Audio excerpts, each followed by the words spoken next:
This video contains spoilers for most of Atomic Heart's levels, combat, and bosses. I don't talk about late game story points, but you will see glimpses of the final boss because of the gameplay discussion. Enjoy the video. Atomic Heart was one of my most anticipated games of 2023. Now that I've played it, it's also one of the most disappointing, while also being incredibly impressive in certain aspects. There's going to be a lot of people who love this game simply for the world it creates, the stunning and ambitious visuals, combining retro visions of the future with 1950s aesthetics, and the jaw-dropping amount of detail on display. I found the story to be entertaining enough to hold my attention, and there's lots of extra story to be found in emails, recordings, and reports. That may be enough for some of you.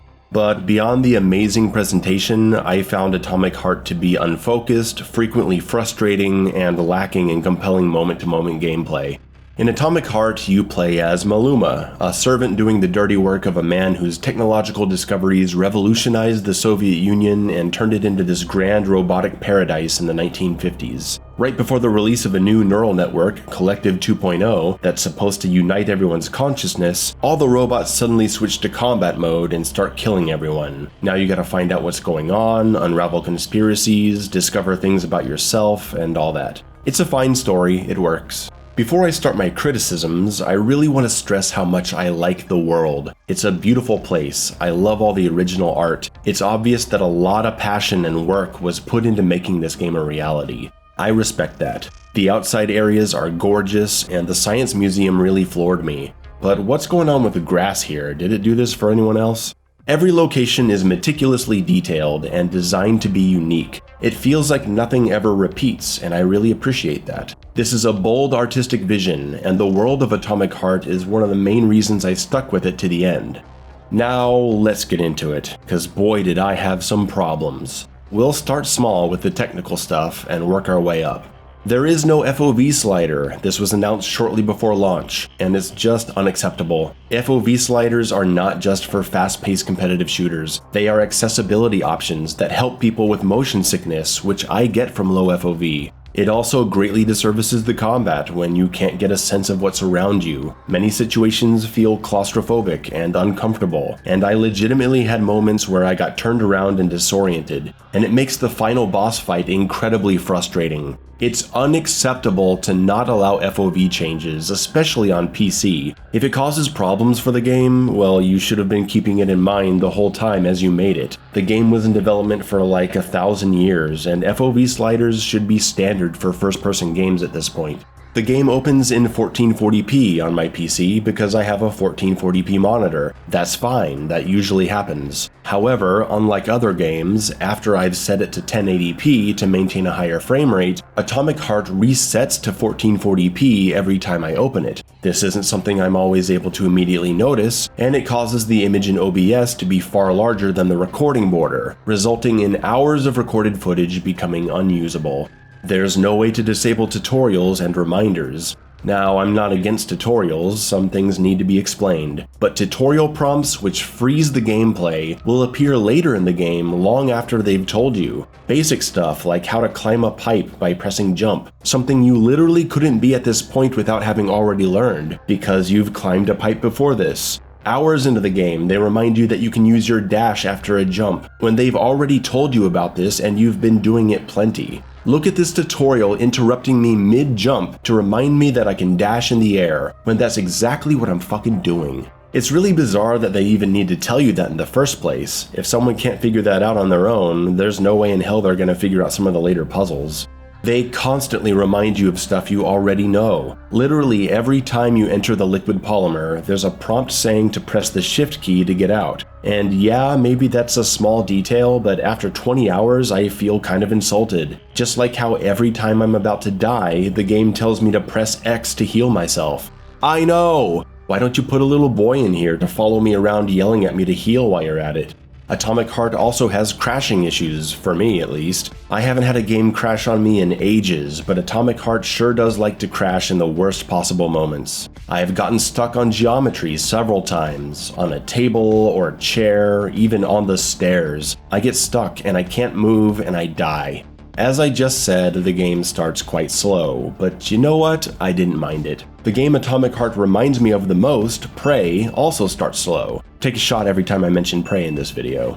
I don't always hate a slow intro. I tried to get in the mood, listen to conversations. I walked around the city listening to the NPCs tell their stories, talk about politics, and interact with the robots that work here. Speaking of Prey, there's a part that's just like Prey at the Memorial. Prey's opening area has a history room where you can go panel to panel and read about the alternate history timeline that led humanity to this point. Atomic Heart does the exact same thing. We read about the Soviet Union's emergence from victory in World War II, and the invention of polymer and surrounding technology that led to them becoming an advanced society built on robotics. It's really cool. I enjoyed looking around and learning about the world. The opening parade section really blew me away. It's not just artistically impressive, but technically impressive. And it was all running smoothly. The game doesn't run perfectly, but for the most part I rarely dipped below 60 FPS except for a few cinematics and transition moments.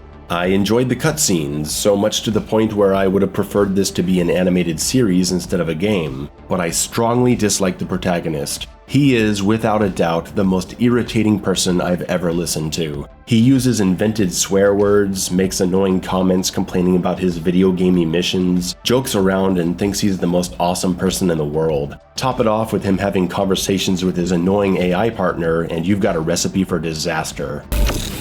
Ugh. Supply room's locked. Well, that's just fucking great. I can't just snap my fingers here. I need a key. And let me guess, you can't open this lock, can you, Charles? Unfortunately not.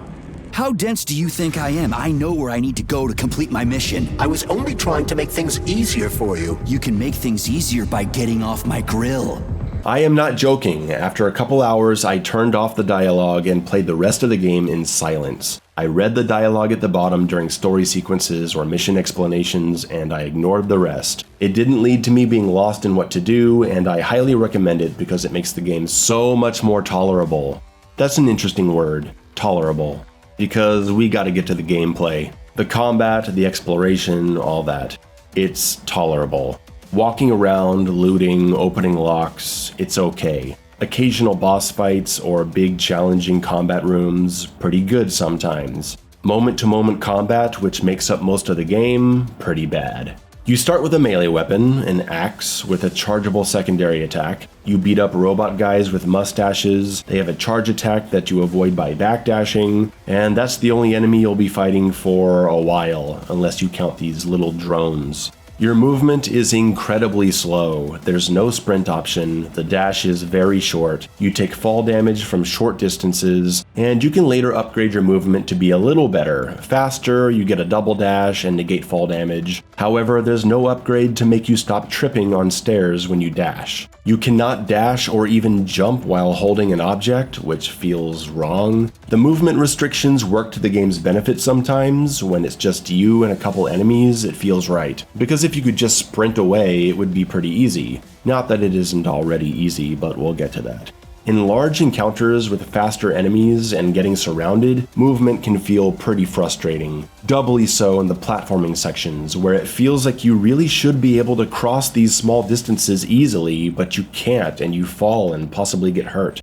The boss battles are completely sabotaged by your movement, because they create these bosses that are really fast and have all these attacks, and you just can't maneuver effectively. The final boss, in particular, is a nightmare cocktail of bad movement, limited visibility from the FOV, and constantly getting knocked down by stuff you don't see. Not fun in the slightest. It feels like parts of this game were designed for different sets of controls and movement abilities that you never get. Moving around in buildings, navigating through corridors, the slow movement feels fine. Wandering around outside, it feels terrible. Combine the slow movement with a low FOV and attacks that knock you on the ground, and I'd rather avoid any confrontation with 4 or 5 enemies, no matter how powerful I may be. 'Cause man, you sure are powerful. The first thing I unlocked was the freeze attack, and I said, this thing is broken. Freeze anyone in front of you for an easy win, especially combined with the polymer jet, which creates elemental bubbles around enemies that repeatedly refreeze them until they're dead. You can also shock these bubbles to keep them in perpetual stun. These skills are also on very generous cooldowns, requiring no resources to get them back, so you just use them over and over.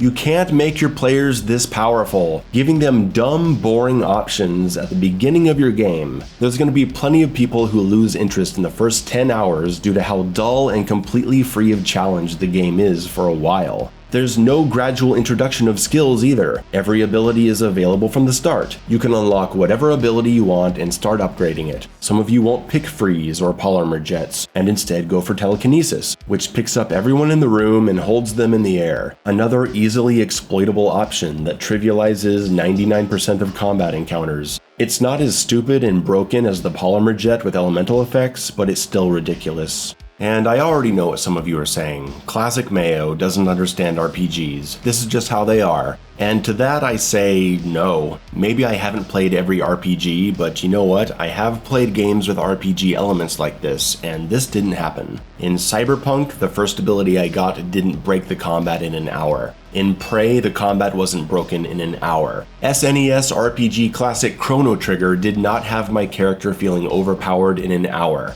And maybe those games do have ways to break them early, like many games, but they emerge on repeat playthroughs when you already know the game. They don't just hand absolutely busted, simple options to every new player that lets them trivialize everything.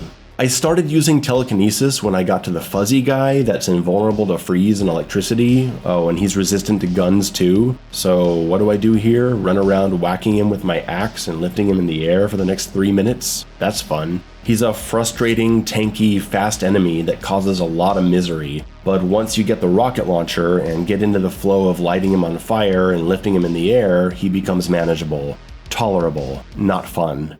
After, 15 hours, I stopped using freeze because it was redundant while I was able to shock enemies and lock them down with polymer jet, so I kept telekinesis on me for emergencies. Like the rare moments where you gotta fight a lot of dudes. There was this part where I was locked in a theater until a song finished, getting swarmed by infected guys, and it was probably the first moment where I felt like I was having fun in the combat. Stun locking and spamming melee charge was not getting the job done, and I started using everything in my arsenal. It was pretty good. It's sad it took 20 hours to get here. The mission design for most of the game is not very exciting, and in the opening hours it's downright terrible. Even though the combat felt broken from the beginning, I was still moving along in a fairly good mood, seeing what else the game had to offer, until I hit this point right here. I restored power to the door, but it said it needed 4 canisters to be inserted next. So after just having completed the mission where I found 2 things to unlock this door, I was now being told that I gotta go find 4 more things before the door will open. It struck me as cliché, unimaginative, tedious, and forced. Even Maluma mocks the mission design, and having your character mock your bad mission design doesn't make it okay. In other words, 4 columns, 4 canisters. I did not want to do this, and now I felt like I was simply being sent on errands, and I didn't like it. The tasks you complete in the other areas are not interesting, and it's like the game is just stalling, making itself longer for no reason. A lot of the game feels like that too. The mission design and open world aspects feel like they were forced in because players expect that stuff, when this game would greatly benefit from more linearity and being shorter. One of the missions involves slowly riding on a track while you power up 5 engines while drones annoy you. It is agonizingly slow and boring. I came so close to quitting the game over this section. Sometimes you gotta use your magnetic ability to guide energy balls through tubes into boilers to power them up or turn them off, and one of the boilers is placed right next to a part where you can fall in the water, causing the energy ball to get stuck just in the right spot in the tube where you can't grab it anymore no matter where you stand, how high you jump, what you climb on, and you have to reload your last save and do this entire area again. Fun! Sometimes the game just stops and you have to slowly walk for 5 minutes listening to a character talk. It's agonizing. Sometimes the game sends you through sections where the only enemies you fight for long periods of time are these flying bugs that spawn out of spores on the wall that you gotta shoot, or they infect dead bodies and they become monsters. And it feels like something from a completely different game. Evil robots and mutated human monsters? It frequently feels like the game doesn't know what it wants to be. Linear objective-based missions inside a building using stealth, open-world driving around looking for secrets, run-and-gun corridor action, 30-minute puzzle breaks. I'm never able to really get into any of it. A couple times I had these amazing emergent gameplay moments where I accidentally killed enemies with an object in the world or a car explosion. Those were amazing moments, and the game needs so many more. I even tried to freeze the polymer jet and use it to climb to new areas, like the glue cannon in Prey. God, Prey is so good. The enemies are fine. You've got laser drones, bigger laser drones, flying bugs with fire or toxic damage, infected guys that also have fire or toxic damage, big toxic guys with a weak point on their back, saw robots that fly at you at lightning speed, robots that shoot grenades at you, robot mustache guys that shoot lasers from their eyes or shoot energy waves at you. There is variety, but I don't find any of them to be very fun to fight against. And the sheer number of mustache guys is insane. They're boring and they're everywhere. I am so tired of seeing them at this point. And I'm really just engaging in combat for the resources, because you collect scrap from dead enemies. There's a very Prey-like crafting system, which is the only kind of crafting system I like. You don't go hunting for specific resources. You don't have to go to the big mountain in the distance to get a flower needed to make a potion to upgrade your whatever. You just find everything in the world naturally. You suck up everything automatically by holding the action button. It's very satisfying, kind of addictive. And then you craft what you can. You can also disassemble items or weapons for additional materials. It's very simple and unintrusive. I like it.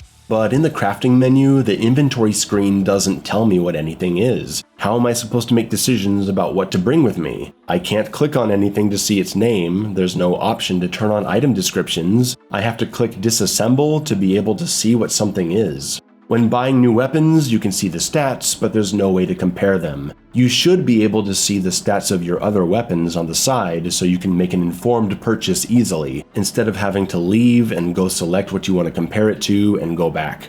Everywhere I went, I looked around for materials. It was more satisfying than the combat. After killing enemies, I looted all the bodies. I looked at the map and found secret locations with hidden entrances to find extra upgrades or new blueprints to create new weapons and supplies. This process was when the game started to work for me. In my exploration, I found a secret underwater entrance to a place with no combat. It was just puzzles. And not the lame brain puzzles found in the main missions, actual puzzles that had me thinking for a long time about how to solve them. I made it through several rooms, collecting my rewards, feeling good about myself. I felt like I was playing a different game, like this was Portal or Braid. I appreciate the addition of the secret areas that have some decent puzzles, but I'm also pissed that I have to go out of my way, sometimes half an hour of searching, just to find a part of the game I might enjoy. I found another secret area filled with platforming puzzles, changing the shape of the room to make it to the next room, actually using my scanning ability for once to find a power source for the door. This stuff is good. I'm having a good time here. When I get out, the first thing I see better not be a mustache guy, it's a fucking mustache guy.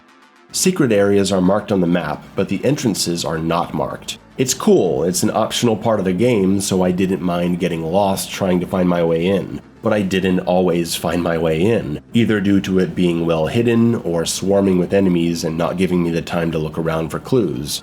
And in these moments, wandering around shooting infected guys and bugs while trying to find an entrance that could be anywhere, I stop and think, what am I doing? What am I doing and why am I doing it?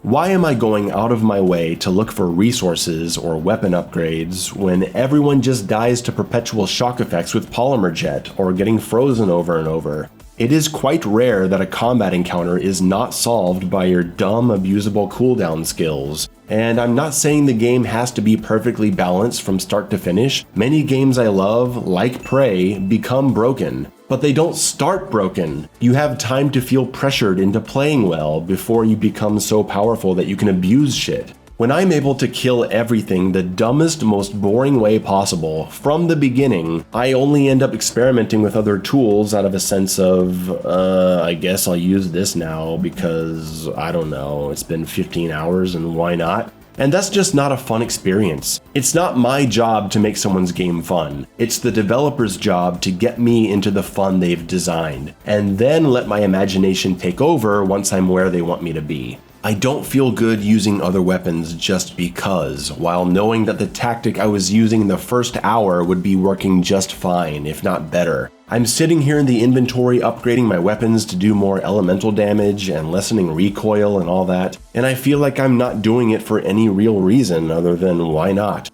And then the game changes. You enter the hospital and suddenly you're swarmed by enemies in every room. Just stunning and meleeing them isn't going to get you through. I really started experimenting with my other options at that point because I had to or else I'd die. And I actually had a good time for a few hours. Unfortunately, I was only fighting parasite guys this whole time, but it was at least a solid combat experience. All those upgrades I'd put on my weapons finally felt like they were doing something, and the final hours of Atomic Heart start feeling more like a linear combat game, which is probably what they should have done in the first place, because it feels like it has an identity crisis. 10 hours ago, I was driving around in the forest going from town to town looking for secrets, cheesing stupid robots to death, and now I'm playing this action-packed parasite monster slaughterfest. And the sad part is, once it all starts coming together, there's nothing else to do. All the other enemy types are gone, and this high-pressure combat isn't applied to anything else. 20 to 25 hours of underwhelming, unbalanced combat encounters, a couple hours of pretty decent combat, and then it's over. That's what frustrates me the most, the fact that some truly fun and interesting combat starts to emerge right at the end, showing how much better the rest of the game could have been if they hadn't forced it into being this do-whatever-you-want, sprawling world of exploration. That, and the other fact being the two most intense combat encounters in the game, the bridge and the laboratory, are not actually fights because you're just supposed to run to the exit. I was really sweating in this fight, really struggling to survive, and then I realized I just needed to run upstairs. And when the game is over, it's over. I left a lot of secret areas unexplored, and I figured, what the hell, I'll go take my weapons and abilities into those locations and kill robots and look for puzzles. But you can't. There is no post-game exploration, and that doesn't make sense for this game's map full of optional objectives and respawning enemies. There's hours more of combat and puzzle solving to be done, and you've just lost your chance to do it. I don't think it would have been hard to let the player continue to explore. There is some true inspiration in the boss designs. They look cool, they have interesting behaviors. The first one is probably the best because it's the one that involves a puzzle element. You can just wait to attack, or you can raise spheres out of the ground for him to run into, which shuts him down. It's very sad that the rest of the bosses don't feature any interesting mechanics like this. They're unique bosses, they do cool things, I want to like them, but the movement, it just kills the whole thing. They're incredibly tanky, they have all these damage resistances. Eventually they all just become about rocket spam. That's my advice to you, buy as many rockets as you can and upgrade the rocket launcher. That's all you need to take down the bosses. Sell all your pistol ammo, it yields lots of metal scrap, and buy all the rockets you can. Oh, and this boss, I got totally screwed by the checkpoint system. There's an upgrade machine right before him where you can stock up on health and ammo, but in a mind-boggling decision, enemies can actually attack you while you're in the store. Imagine if you're talking to the merchant in Resident Evil 4 and you get attacked by a zombie. You take damage and it pulls you out of the purchase. I'm sure someone will defend this as it being more immersive and realistic and therefore better, but there's always someone to defend crap like this. Anyway, I don't have footage of this moment, but I got pulled out of the store by enemies on the bridge, and as I backed away from them, I crossed the trigger for the boss. The game auto-saved, so when I died, the fight restarted, and now I had completely lost my opportunity to go to the machine. There it is, right there, behind the laser wall. I couldn't get back to it, and I was forced to fight this guy with no resources, taking him down with melee only and 2 health kits. That was a lot of fun. The closest save point I had before this was half an hour back, so it's either deal with this boss fight with no resources or redo everything I just did for the last 30 minutes. I reported this situation to the publisher. I hope the developers do something about this because I guarantee this will happen to someone else. As I mentioned, there are puzzles in the game, but the ones in the main campaign are not very satisfying. Lots of door-opening puzzles. The ones where you have to match the colors is actually a nice diversion here and there, but it's overused. And the other door puzzle is just pressing the button to a timer, and the timer never changes. 1, 1, 2, 1, 2, 3, 1, 2, 3, 4. Another puzzle where the solution is just counting in order? Are you kidding me? Can I never escape alien isolation? You see this puzzle like 30 times and it's always the same. At that point, when we're solving puzzles automatically, they might as well not even be there. Just let us open the door. Most of the good puzzles are hidden away in the secret areas. In the campaign, we get stupid puzzles from the waiting room at a dentist office. You know that thing with the ball that you have to guide through the labyrinth? The game that's challenging because you have to be careful or the ball falls off the edge or falls into a hole and you have to start over? Well, what if you took that game and removed everything that made it challenging and just guide the ball to the hole with no obstacles? Just move the ball to the end, nothing else. Hey, I think I get it. Oh, do you? Did you figure it out, genius? There is a puzzle in the campaign that I really like with the ballerina statues. You have to align them in a way where it looks like their shadow is killing the dead people around them. It's pretty creative, but it's spoiled by musical cues that tell you when you get the configuration right.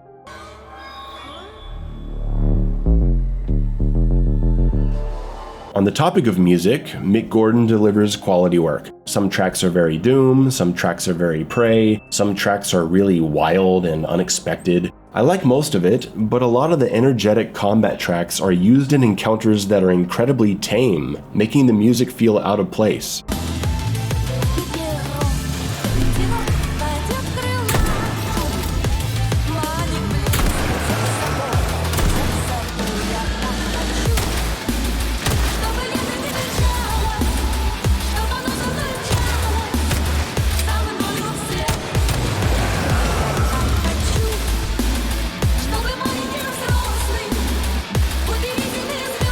Man, I'm running out of things to say. I want to like Atomic Heart a lot more than I do. I feel bad about it because it's obviously made with a lot of love. If anyone from the studio is watching this video and you worked in the art department or story department, I'm sorry. I'm sorry that your work is brought down by the gameplay. Those later sections were pretty fun, but they don't make up for the first 20 hours of my experience. Add in the fact that all the cutscenes, despite how nice they are unskippable. I just can't see myself ever wanting to play it again.